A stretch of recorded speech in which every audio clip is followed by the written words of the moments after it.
एक छोटे से शहर में इंस्पेक्टर विवेक राजपूत नाम का एक ईमानदार, शांत और जिम्मेदार पुलिस ऑफिसर था। बचपन से ही वह सच्चाई, बहादुरी और नियमों का सम्मान करता था। उसके पिता एक साधारण शिक्षक थे, जिन्होंने उसे हमेशा सिखाया था कि सच का रास्ता मुश्किल होता है, लेकिन जीत उसी की होती है। विवेक बहुत मेहनत करके पुलिस सेवा में आया था। वह गरीब परिवार से था, पर उसके सपने बहुत ऊंचे थे। वह चाहता था कि उसका शहर लोगों के लिए सुरक्षित हो और कोई भी डर में न जिए। उसकी माँ हमेशा उसके जाने पर दुआ करती, बेटा, ईमानदारी मत छोड़ना।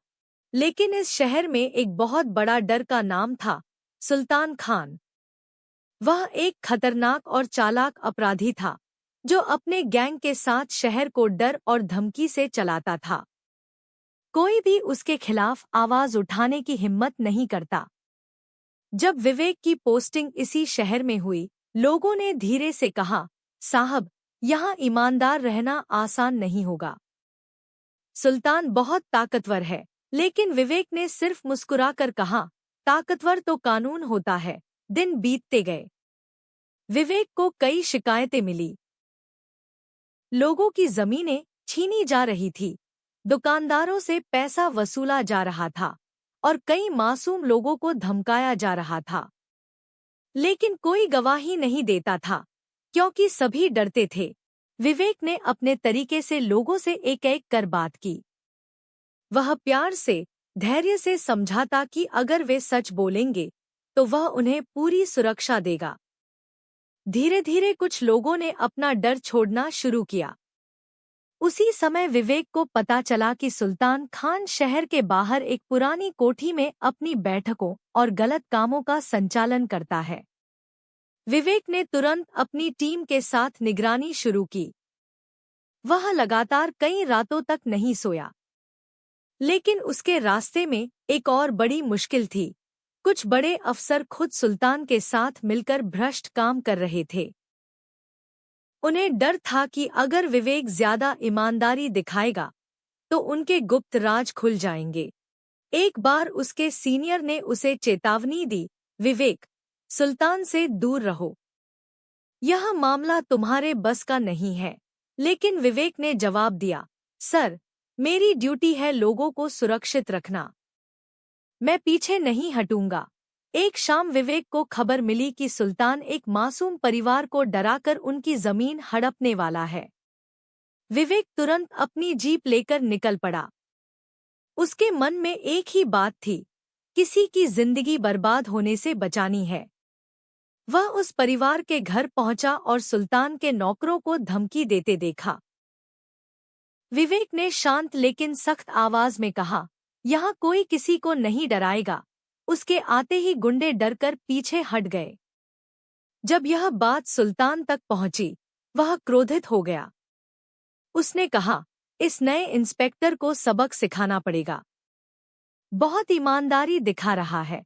लेकिन विवेक इन धमकियों से डरने वालों में से नहीं था। कुछ दिन बाद शहर में चोरी और हमले बढ़ने लगे। हर घटना के पीछे सुल्तान का हाथ था, ताकि विवेक को असफल दिखाया जा सके। लेकिन विवेक ने हर केस पर पूरी मेहनत की और धीरे-धीरे पूरी तस्वीर समझने लगा। एक गुप्त खबरी ने विवेक को बताया कि सुल्तान आज रात अपने गैंग के साथ एक बड़े गलत सौदे के लिए मिलने वाला है। यह शहर के लिए बड़ा खतरा था। विवेक ने बिना किसी देरी के तैयारी शुरू की। वह अपनी टीम को लेकर उस जगह पहुंचा, लेकिन अचानक उसे आदेश मिला, ऑपरेशन रोक दो। ऊपर से अनुमति नहीं है। विवेक समझ गया कि कुछ बड़े लोग सुल्तान का बचाव कर रहे हैं। उसने दिल से महसूस किया कि अगर वह आदेश मान लेगा तो अपराध कभी नहीं रुकेगा। विवेक ने फैसला किया कि वह कानून के दायरे में रहते हुए भी पीछे नहीं हटेगा। वह आगे बढ़ा, भले ही कई खतरे सामने हों। जगह पर पहुंचते ही उसे सुल्तान के कई आदमी दिखाई दिए। विवेक ने अपनी सुरक्षा लेकर शांतिपूर्वक उन्हें पकड़ने की कोशिश शुरू की। उसने कहा, किसी को नुकसान पहुंचाने की जरूरत नहीं है। कानून के सामने चलो। लेकिन सुल्तान सामने आया और बोला, तू बहुत ईमानदार बनता है। शहर को मैं चलाता हूँ, तू नहीं। विवेक ने बहुत शांत स्वर में कहा, अब से इस शहर में कानून चलेगा, न कि तुम्हारा डर। सुल्तान ने अपने आदमियों को इशारा किया, लेकिन विवेक की टीम ने तुरंत उन्हें काबू कर लिया। हालांकि यह स्थिति तनावपूर्ण थी, पर विवेक ने किसी तरह का खतरनाक कदम नहीं उठाया। सुल्तान ने भागने की कोशिश की, लेकिन विवेक ने शांत दिमाग से उसका रास्ता रोक लिया। दोनों आमने सामने खड़े थे। सुल्तान बोला, तुझे पता है मैं कौन हूँ? विवेक ने जवाब दिया, हाँ, और मुझे यह भी पता है कि कानून तुमसे बड़ा है। फिर कुछ देर की टकराव वाली स्थिति के बाद सुल्तान को लगा कि विवेक पीछे हट जाएगा, लेकिन विवेक का आत्मविश्वास अडिग था। आखिरकार सुल्तान ने अपनी हार मान ली और गिरफ्तार हो गया। शहर में यह खबर फैलते ही लोग खुश होकर बाहर निकल आए।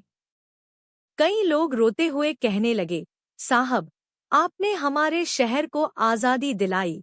विवेक के दिल में एक अलग ही खुशी थी। जब वह थाने पहुंचा, तो उसकी माँ का फोन आया। वह भावुक होकर बोली, बेटा, तूने मेरे दिल का डर मिटा दिया। तूने मुझे गर्व महसूस कराया। विवेक की आंखें भी भर आईं।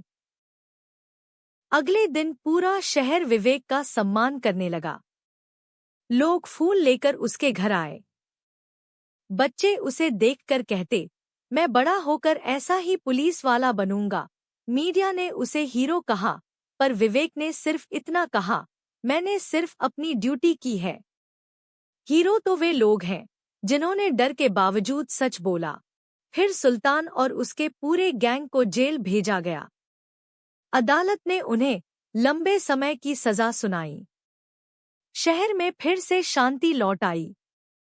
व्यापार बढ़ने लगा, लोग डरना बंद कर चुके थे।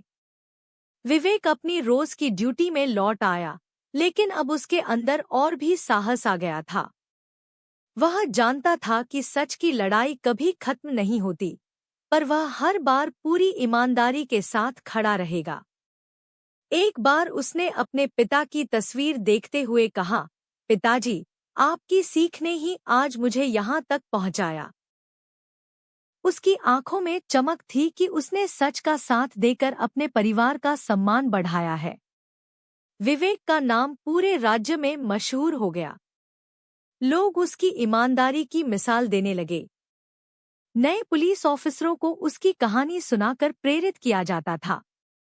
विवेक की कहानी इस बात की गवाह है कि चाहे कितनी भी बड़ी बुराई सामने हो, ईमानदारी और साहस के सामने उसकी जीत नहीं होती।